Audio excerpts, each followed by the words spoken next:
Ladies and gentlemen, my name is Jimmy Star Rwanda. Very happy to be at this platform of KABA Art Initiative. Let's have a good time.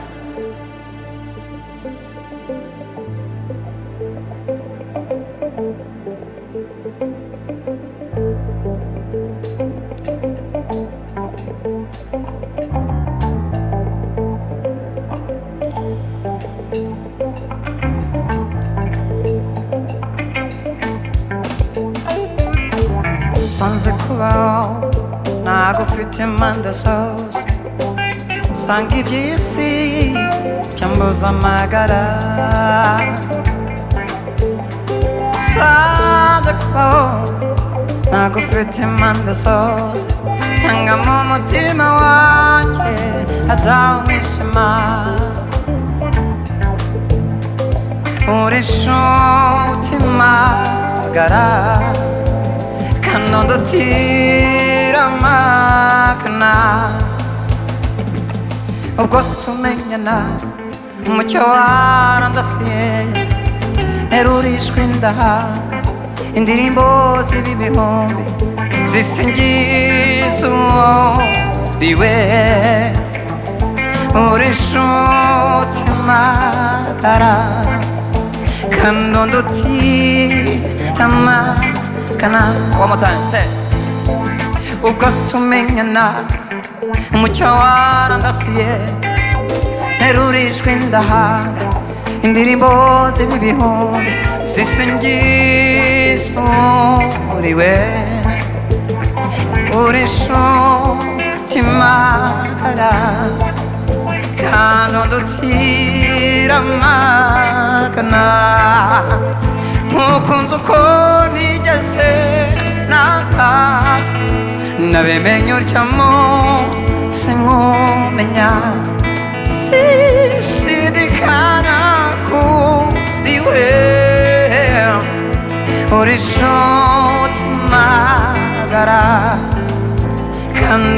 kanondotira amakana, mukunzi uko nigeze namba nabimenye uryamo sinkumenya, sishidikanya kuri we. Uri inshuti magara kanondotira amakana. Abias, hello.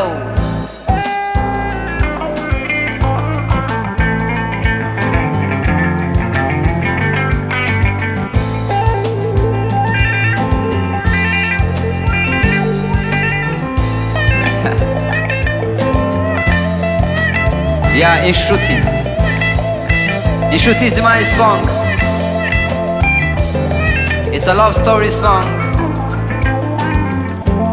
that I made together with Tanya Lugamba, one of the best musicians we have here in Kigali City, Rwanda. Amazing musician that you see around. I appreciate them. Oh yeah. Yes, I know.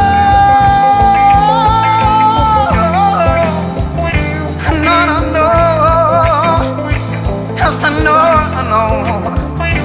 Yes, I know, I know. Yes, I know, I know. Yes, I know, I know. Ndiho mitidatinya ndi nyamuni muzakina nabyuke kogena natsinda nkashashagirana cyane. Ndi ntore y'Imana n'u Rwanda batanze, ndabakeje ndabakunda kandi ndabaramukije cyane. Hey!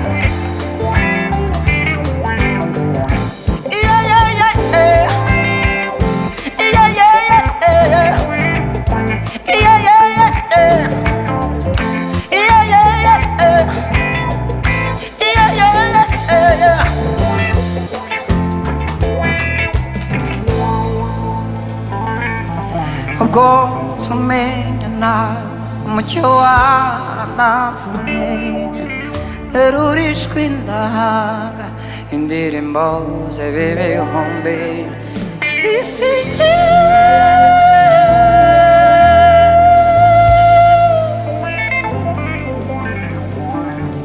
zisingiza uriwe. kuri inshuti yanjye magara.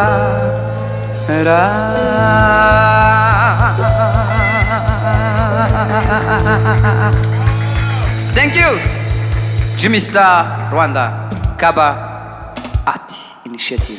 Thank you so much.